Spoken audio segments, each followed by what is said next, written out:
impeachment against the VP. Ano comment ito? Si Inday? Opo. Kaligayan ng Inday impeach nila.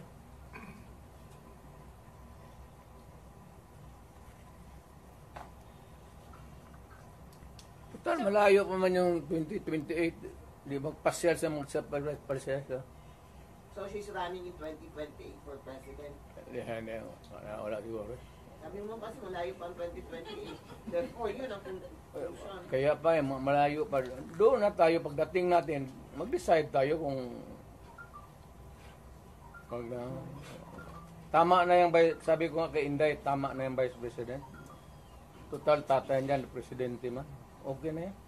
Mr. President, have you ever, there were reports that there were threats sa buhay ni Inday before sa mga, among his guards, and then, did she ever confer with you or talk to you about it? We do not talk about politics, Inday. No, not politics, security. Security, kaya ni Inday. May security yan si Inday. Huwag kang maniwala, wala yung security. Being the father, sa ito yung gibati ito, nakita niyo siya na she was seeking for help and you were there. I suppose you were still awake that time. Basta ito mong feeling na yun? Lingaw. Menisukol. I am entertained. Wala man nangyayari sa anak ko. She is not hurt. Of course, there's yung hearing sa confidential funds niya. Bakit man ako magsabi, matukotin mo ako, i-investe mo ako confidential fund? Sige, talungin mo ako. What did you, sige, you ask me. I'll give you the correct answer. What happened to your confidential fund, supposedly, without? Well, it was spent properly. But why is she not answering the Congress daw? Confidential nga eh. Bakit patawagin ng confidential kung... Pero yun kasi yung issue na ginamit. But you kept mum about it all along. Hindi, lahat yan sila, pati yan si Martin Romualdez, wag binabit ng bilyon yan. Kaya, mausapan lang naman. Maybe one of the things that I will do next is, of course, this time, I would be appealing to every Filipino. Lahat na. Once and for all. Buhay man yung kuwa, hindi man nasunog ang building nila, pero lang kung sunugin ni andyan man yan, buksan natin lahat. Huwag na lang muna yung ibang ngayon yung this year lang. Tapos, pagkatapos, buksan natin next year. Buksan ng Congress. Ang Congressman, hinamon ko ba sila? To open your books. Ang sagot naman ito ni Trillanes, open your bank account.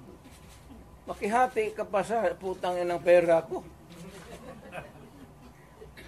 You know, sa bangko, huwag kang magtanong kung saan ko nakuha yan. Kinukuha ko yan sa hold up, nakuha ko yan sa smuggling, wala ka nang pakialam.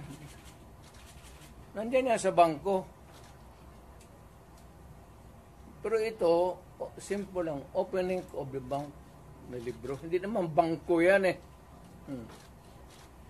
So, audit. Pero bingi man sila mayor sa... Ang hindi talaga ino-audit. Telling you now, without batting an eyelash. Ang hindi ino-audit, Office of the President, pati Office of the Speaker of the House. Hindi ka magtanong ka ng witness. Katabi ko, speaker man yan. No? Tanongin mo ba kung may malakas ba na sira ulo dyan sa audit na mag-audit. Audit lang yan. So Mayor, you are saying that you are open to opening the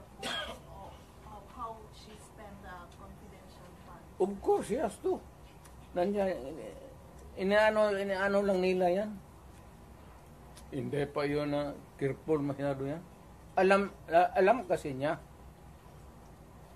Kaya ingat.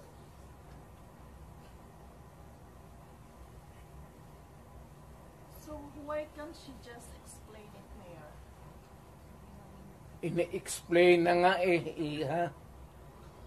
Sa document nasa documentary ano pa. Ngayon pag na-present na lahat sa COA, kaya sa COA ang ibang dokumento eh. Kaya nga sabi niya si Laika, wag mo na munang ibigay dito. Kumpletuhin mo na yung COA audit namin. But that was the reason that Attorney Sulaika was cited for contempt. That's the reason why. Why should it be an interference kung sinabi ko, wag mo muna akong ipa-audit dito, tapusin mo yung audit doon, yung papeles nandiyan yan. What is wrong with that? What is contemptible sa...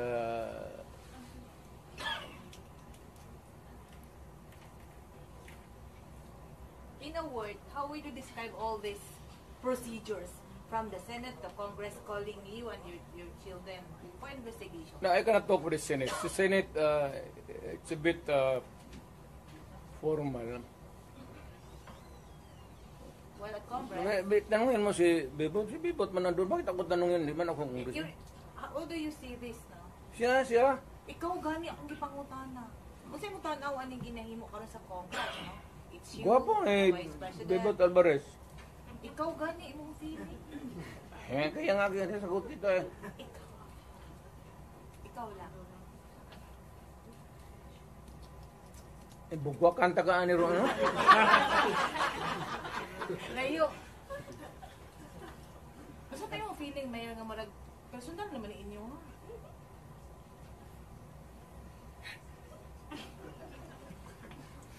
Para kayo naman, no? You are yung pretended naivety ninyo klaro masyado. Alam mo naman yung politika yan. Eh. Alam ninyo walang oposisyon, walang liberal. Kaya nga ako naman, I'm aghast na ang nila Marcos pati Duterte. Bakit Duterte? Wala man kami opposition kami in the sense that we can talk against them on many issues. Pero hindi sabihin mo na pero ang labas ngayon ang walang iba yung wala yung nasyonalista, liberal, ako PDP. But kami nga yung ano, ayaw ko ba? So you're the opposition now. Hindi man, but we will talk about issues against government. For, if it is for the people, if it is for the interest of the people, and against, if it is not good for the people.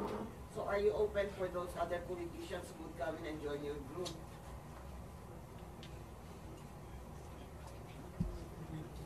Wala mang matapang na politician yan. Bebot lang man. Sir, there are... Who will join you? Walang matapang? Ha?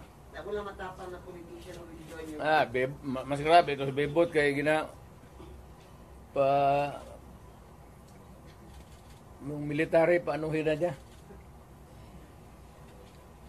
Military, wake up. Sir, there are observers no, from other countries. Hindi ganito yan. There's a silent martial law in the Philippines. Correct. Yan. Ang tao ngayon wala nang mapuntahan. Kasi kay July ka. Biro mo, there was an order at a certain point yung the other night, dadalhin siya sa correctional institution. Kung natuloy nalagay siya, saan siya magtakbo? Hindi magagalaw itong Supreme Court kasi separation of powers. Lalo na Malacanang kasi tambalos-los bata niya. So itong tao walang matakbuhan. Yan ang sinabi ko.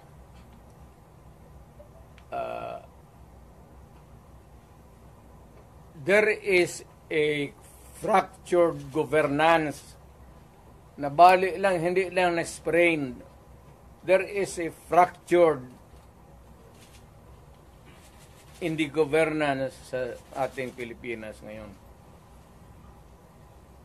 Walang makakorek niyan.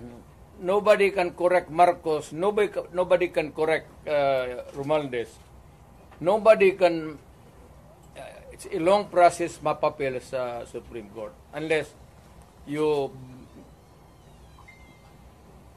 dala ka ng kaso doon, matagalan yan. Mga next year pa yan. So if you want a redress of grievance, there is no urgent remedy.